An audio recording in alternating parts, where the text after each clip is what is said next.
Alright guys, had to come back again today. Hope you're all doing well and enjoying your day so far. The Modern Warfare 3 beta is officially here. Scump is dropping nukes left, right and centre, and despite the general positivity around this game right now and the potential that it has, definitely we've got to talk about some negatives as well, especially on the snaking side of the discussion. Cellium and also Shotzzy definitely abusing this mechanic over the last couple of days. It seems, again, very strong in this title. Clay wants it gone, hopes the devs will listen. Will this happen though? Very much intrigued to your thoughts in the comment section below. Hit the like button if you enjoy. Subscribe if you're new as always. Now the first thing we've got to get into really, well, we've got the shotguns as well, and immediately when you see these things you think, alright, what's going to get banned from the game from a competitive side, and also what's going to get gentleman's agreemented, right? Because a lot of things will get banned. The shotguns will almost certainly be banned, and you won't be able to use them in competitive anyway. Back in the day, you used to be able to use like LMGs and stuff, but they weren't really good enough to be viable. But in recent games, they've just been banned from the rules, so that you can just use SMGs and ARs pretty much,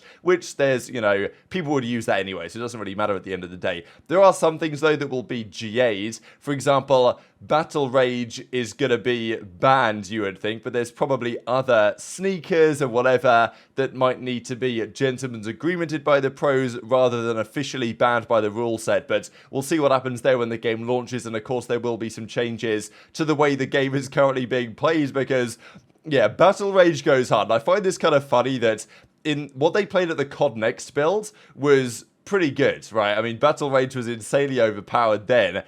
And then they said they were going to nerf it, right? And instead, well, I guess they technically nerfed it, but there isn't really much evidence of that, right? Because Octane just puts 20 bullets into this guy, and, well, he doesn't die. It's actually kind of insane. I've seen worse versions of it than this, actually. Well, there was this one from Scump, where he's getting a couple of kills, looking to drop another nuke on someone, and this guy comes flooding around the corner, and, well, he hits, like, half his mag, and he's not going to kill him. This one was probably the worst of the lot I saw floating around Twitter as well, here on Favela, and it probably hits 6-7 shots, few burst, and then punches him twice. It still doesn't do anything. So yeah, Battle Rage is pretty strong, and after this they did say, alright, we're going to adjust it. And to be fair to the devs, you got to say, Sledgehammer over the last few years have, even in Vanguard, I didn't think Vanguard was great, but after Dead Silence wasn't in the beta of that game, they did listen to the community's feedback and add it for the real thing, which was a good step. And it seems like they are being more receptive than other developers might have been over the last couple of years. So as they say, balance adjustments to Battle Rage are now live in the beta. The duration's gone from 10 seconds to 6 seconds. Kills will no longer increase the effect duration. Health regen now begins upon killing an enemy. Incoming damage will now interrupt health regeneration. Removed increased health regeneration speed. So yeah, I don't really know how they thought that it was balanced in its initial build, because it's just way too strong, but maybe they've finally realised they've got to do 5 separate nerfs to keep it reasonable enough. So yeah, that seems like a positive step. I know that Octane was celebrating this one in the replies because, yeah, that was not a pretty sight. There was also some nukes being dropped all over the place, really. Nero got on, and Nero right now, he was on Boston last year, right, and was actually a really good player, I thought, on Boston last year. They've gone down a different approach this time around, and he's one of those players in the conversation, right? When we've built these theoretical rosters, we've looked at Clay, we've looked at Attach, we've looked at Standy, we've looked at Nero. Those are kind of, in terms of SMGs, Standy, Nero, and a few others are right at the top of the list. I think Nero is definitely in a position to get himself on a CDL team next year, and I think he deserves it. The reality is right now that, well, none of those teams are forming rosters, even though I think they are, and actually Clay says something on that. We'll look at that later today as to what his roster might potentially be. But yeah, Nero got onto the beta. Very first map he plays, drops a nuke, and I don't know whether skill-based matchmaking has anything to do with this, just because I'm sure SBMM still exists in the game and it's probably still pretty strong. And if you guys have played any CODs with SBMM, at least my experience was, I remember Advanced Warfare. That was when Advanced Warfare, like, first really brought in skill-based matchmaking to be particularly strong. And, you know, after COD Ghost didn't really exist on Ghost, AEW, they probably brought it in, and Activision decided this was going to be the way to do it. You would spawn into your first map you'd play, and you'd fry kids. Double, triple, quad positive, whatever, drop in bombs. The second map you would play, it'd put you in a different lobby, and everyone on the other team's got Speakeasies, you know, like Obsidian Seeds. They're all really good players. Like, it used to be so obvious what was going on that your first map was your chance to drop a good performance, and after your first map, if you didn't drop a nuke map 1, that was you done and dusted. So I believe that Scump eventually started playing with Hex, which changed the skill-based matchmaking properties of the lobby to such an extent that Scump was getting some easier opponents, and he did drop a nuke last night here on Favela, and he dropped another one as well, actually, but he almost didn't get this one. I think he was on, I guess, a 24, and then he got this final kill. Well, he actually got traded, so he got 1 kill, and then he thought that he hadn't got it, but actually that was the kill that got his another nuke of the day. So crazy stuff, to be honest, from Scump. But one of the big questions we've had in this game so far has been, all right, how's the movement going to go? We know the time to kill on 150 health seems a lot better. Okay, maybe the aim assist is weaker. Maybe if you put dynamic on, that's not so much the case, but it does feel like a little bit better in that regard. Okay, the guns still don't really recoil. Whatever. It's better than it's been for last season, and I would say the year before especially. But snaking is still a feature, and snaking is a feature, to be honest, that's been in COD in some form or another for well over a decade. But it's always a frustration from the pros, and we know that even in Modern Warfare 2, there was all sorts of glitches, such as the stair glitch that Clayster famously used in that comeback against the Thieves, the Vegas made this past season. But as Clay says, I'm on my hands and knees begging you at Century Games to make sure snaking, going prone and standing up rapidly, is not an advantage. Please, I beg of you, let's fix this once and for all. And in fairness, if there's any dev that potentially could or would consider doing this, Sledgehammer might be that developer, given the feedback they've been receptive to in recent times.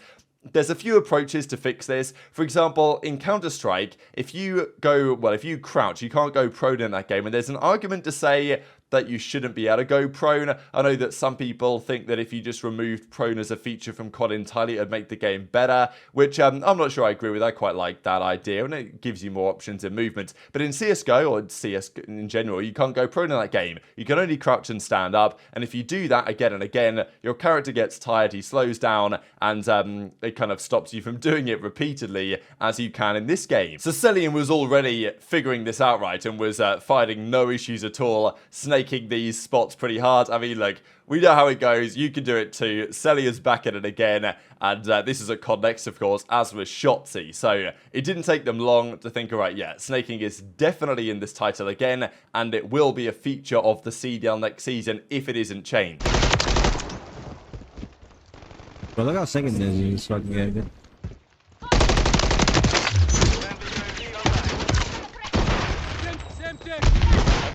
Make someone. No, it's like snake. It's like the same thing, kind of. I mean, this is okay. That's that bad box snake. You know, same. It's the snake the same way. And look, I'm 32 way, man. The ADS way. Listen, I have no complaints so far. It is PS5, so the bar is currently in hell. I have no complaints. The maps are fun. They didn't change them enough like devs normally do when they bring back maps for me to not like them. They kept them relatively the same. They kept in all of like the little jump spots and ledge things from the original Modern Warfare 2 that I like. So that's a W. Guns are fun. The UI is better. Time to kill is perfect because of 150 health.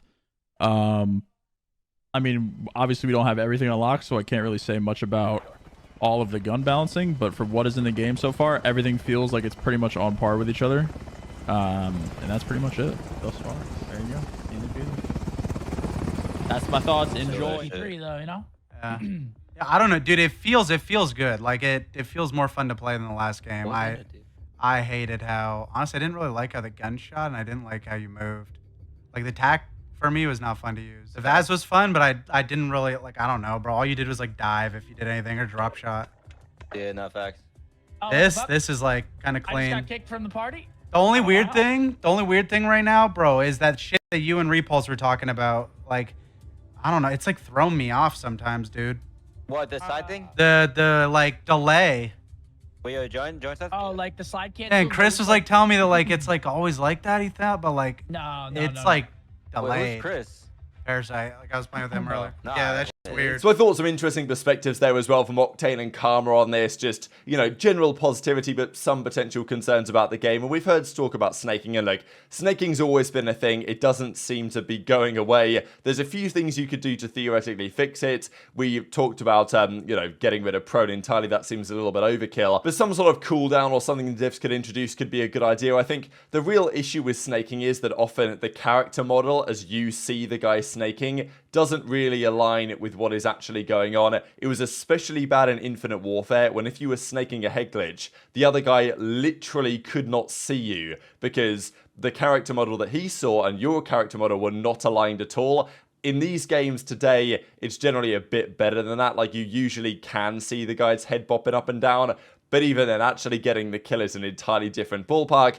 And it is part of COD, but it's been a frustrating part of COD, right? We know those 1v1s that we've seen in the recent couple of seasons, when you've got two guys snaking a heady back and forth, it's like, do we really want to be doing this, guys? And maybe there's an argument to say that some maps are just designed poorly because it enables those positions. But you guys know, like in the kitchen spot on Hotel last year, some of the gunfights you'd see there were just so tragic, so that we don't really want to be seeing that anymore. And in the hands of the pros, that's what they're going to do. They're going to exploit all the advantages. So Bean says, you're talking into a brick wall, right? Nobody's listening. Nobody's coming to save you. But Clay says, nah, not this time around, Beans. Surely not this time around. So, and even as, well, Apoc actually says, I thought it was kind of interesting analysis, potentially. Skyz was saying that it's difficult to nerf this because you would have to be able to crouch and stand quickly for the slide cancel to work, which I guess is true. But then maybe prone to standing is a little bit different, and Clay does say that maybe, you know, the prone to standing animation could be a bit different here. So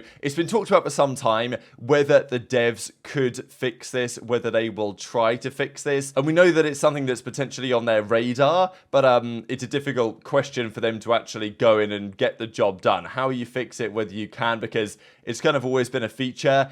The other side, of course, is like, could the pros just not do it? And this is what used to happen. For many years in COD, it was agreed between the pros, let's just not abuse this as gentlemen. But in recent times, that's not been the case, really, since Cellium turned up in especially Cold War, I would say, and started snaking everything. It's kind of been known that, well, Cellium's going to do it anyway, Drazah's probably going to do it anyway, so there's nothing we can really do about gentlemen's agreementing it. We've just got to play the game as it is played, and it makes it, well, there's always drama about it, and maybe the devs, Sledgehammer, given the fact that they have been pretty receptive so far, could finally be in a position to actually deal with this stuff. And as Octane says, it's small, but seeing a dev studio actually pay attention and address issues the same day is refreshing, right? We saw the battle rage stuff, and sure, you could say, oh, you know, you're getting fooled again, and it is the classic Activision tactic, like, you know, they sucker you back in, but, you know, does it mean that the game isn't actually better? No, I think the game is actually better as a result of this stuff, and as Octane says, they've done more day one than some studios do all year. I wonder which. I'll give props where it's due, which is fair enough, but will they address all of the issues? That's another question. Can they address these issues as well is another point entirely. And just to close out with something I thought you guys might find interesting from Assault here, this is what he believes to be the current best ACR class. Don't know if Assault is going to get a spot next season, just because, you know, Assault and RCT's the duo on Los Angeles Grillers. Assault, I think, was probably over the year better than RCT's, but RCT's two-time world champ, Assault one-time world champ, but also only one-time event winner. So, yeah, RCT's is going to get the spot on Surge. Assault isn't, but this is what he's got as his AR class at the moment here. So, yeah, if you guys want to go try this out, then it might be worth a go. But very much intrigued to your thoughts in the comments below. Hit the like button if you enjoyed. Subscribe if you're new. Take care, and I'll see you next time.